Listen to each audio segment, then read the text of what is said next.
explica. Vocês vão entender. Bom, o nosso grupo foi baseado nesse livro aqui, acho que todo mundo conhece, que fala sobre o aquecimento global. Uma pequena introdução. O aquecimento global, muita gente acha que digamos assim, é uma coisa feia, uma coisa ruim, nem tanto. Porque o aquecimento global, a gente depende dele da superfície, senão a Terra hoje estaria a cerca de 18 graus Celsius abaixo do Sol. Deixa eu ligar só sobre isso, sabe o que é. Mas enfim, ele acontece. 18 graus Celsius abaixo de zero seria negativo. Bom, assim, esse aquecimento global ele é causado por vários fatores, são gases. Tem uma figura aqui que fala que tem um pouco sobre isso agora, sobre isso. Aqui, cerca de 80% deles, deles da radiação solar que vem aqui para a Terra, para o espaço. Só que tem, por causa da camada que está sendo muito espessa da atmosfera terrestre, ela está retendo esses raios solares, por causa do efeito estufa, cada vez mais e mais. Ele acontece por diversos fatores. Como um dos principais são o carbono, o gás carbono, foi uma pessoa que se chama, deixa eu ver, Robert Emily, que ele pediu para ser calculada com esse gráfico aqui, a quantidade de ultimamente no planeta Terra. No planeta Terra tem um fenômeno que acontece entre outono e primavera. Na primavera, aqui no Polo Sul, o carbono ele diminui. Aí já no hemisfério norte ele aumenta, como se fosse uma respiração do planeta Terra. Só que essa camada está ficando muito grande, ela está crescendo cada vez mais. E a linha do Equador, praticamente todo ano, está ficando com essa camada de carbono. Agora, vou passar para a Tânia do resto. Eu vou falar um pouco sobre a geleira. O que é a geleira? É uma massa continental de gelo sem limites. Qual que é a função dela?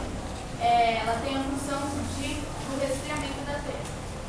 E quase todas essas geleiras, geleiras de montanhas que existem no planeta, estão derretendo. Rapidamente, conforme o tempo elas derretiam, agora estão derretendo muito mais rápido. A geleira do Himalaia no Planalto do Tibete são as mais antigas do planeta. Nos próximos 50 anos, é provável que 40% da população lá deve enfrentar uma grave falta de água potável. A menos que tomem medidas provadas agora, eles vão começar a derreter, vai acontecer as catástrofes. Se você procurar os 21 anos mais quentes já registrados, 20 deles aconteceram nos últimos 25 anos. No verão de 2003, a Europa foi atingida por um fortíssimo aumento de calor, que matou 35 mil pessoas no verão. Enquanto os oceanos ficam quentes, as tempestades ficam mais fortes. Em 2004, a Flórida foi atingida por 4 furacões extraordinariamente violentos. Em 2004, foi preciso reescrever os livros de ciências. Eles diziam, é impossível haver furacões no Atlântico Sul, mas naquele ano, pela primeira vez, o furacão atingiu o Brasil. E também, em 2004, foi quebrado o recorde histórico de tornado nos Estados Unidos. O aquecimento global está tornando os furacões cada vez mais poderosos. Tanto aqui no Pacífico, no Índico, cerca de 50% as chuvas estão se deslocando de um lugar para o outro. Em 2005, os Estados Unidos foi atingido pelo furacão Wilma, que se deslocou para o Golfo do México com uma força de nível número 5.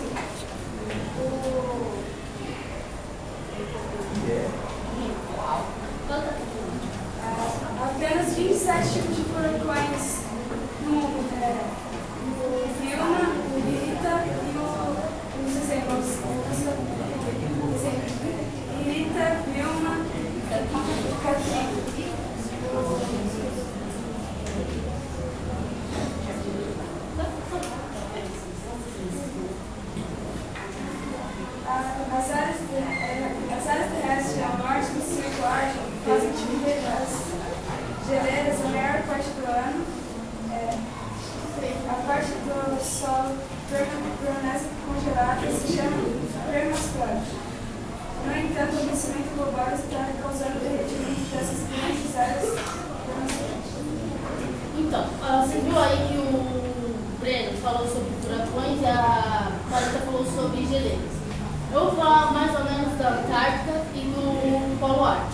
são camadas de gelo também.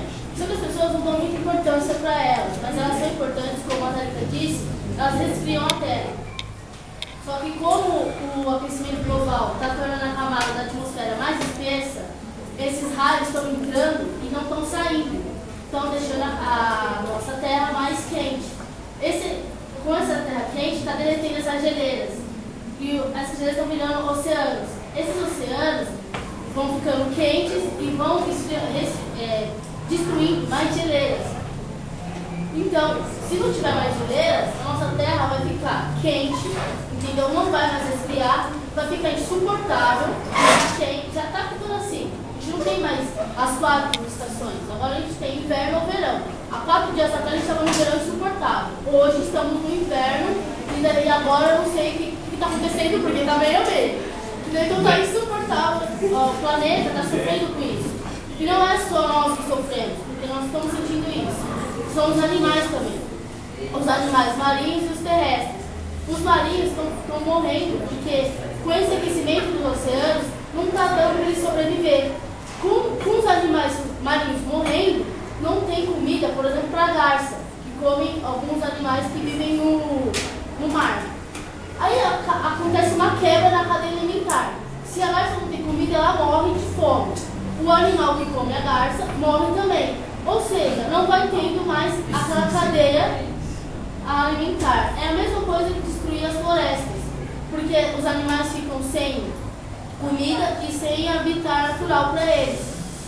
A mesma coisa, e está acontecendo com a gente também, porque a gente está destruindo isso e está sofrendo com isso, porque a população está crescendo e está pressionando a terra. E a gente pode ter graves consequências com isso. Vou falar sobre as geleiras que estão se derretendo. Se o manto de gelo da Groenlândia se derreter e o mesmo processo acontecendo com a massa de gelo da Antártica, com isso eles iriam oceanos. Iria aumentar 6 a 5,5 metros.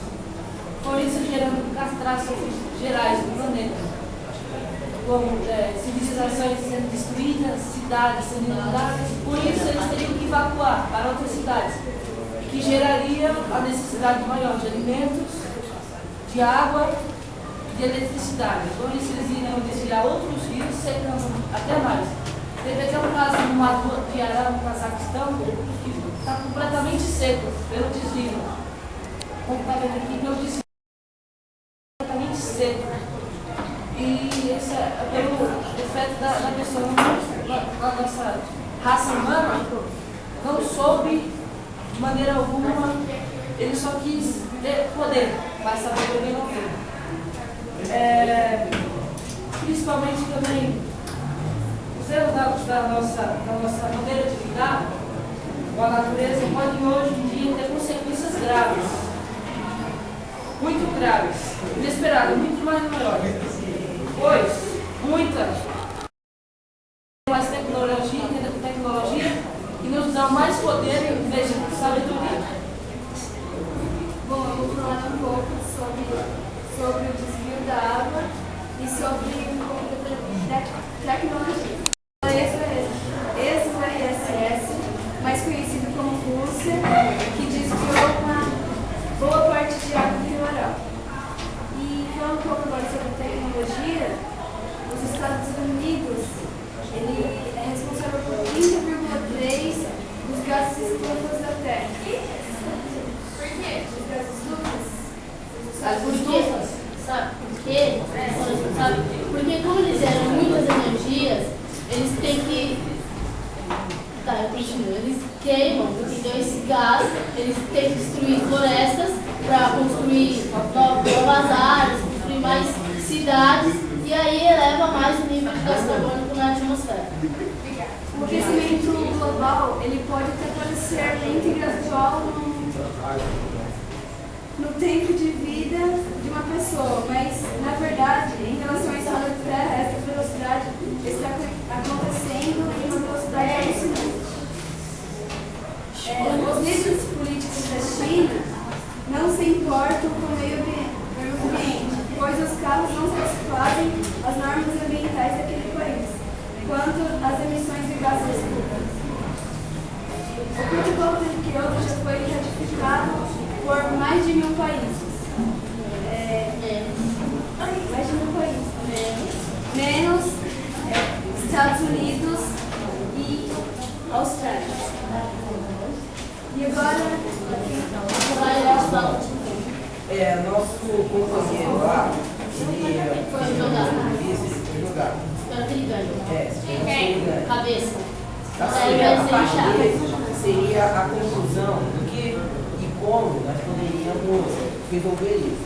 Eu falei, ao considerar um problema tão vasto como aquecimento global, é fácil de ser massacrado no inocente, sem acreditar que as pessoas individuais possam realmente ter impacto. Mas precisamos resistir a essa reação, pois essa crise só vai ter fim se nós, como indivíduos, assumirmos a responsabilidade por esse problema.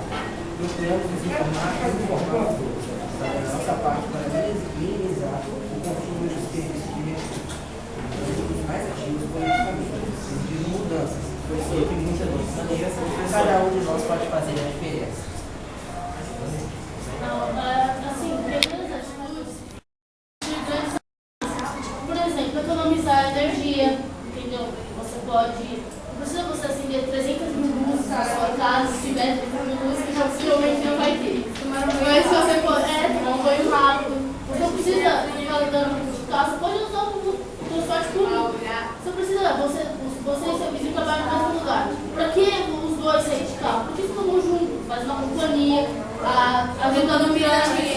economiza dinheiro, ajuda o trânsito e o planeta. E falando também sobre energia elétrica, bom, seria também bom nós ter um aparelho, tantos aparelhos que nós temos, usar aqueles que têm, mas também tem alta eficiência, e aí eles vão ajudar muito também na produtividade. Acho que nós somos os únicos, nós consideramos que temos a capacidade de pensar. Então nós somos responsáveis por isso, porque nós temos a consciência do que estamos fazendo. Então acho que pequenas atitudes a gente pode ajudar o planeta.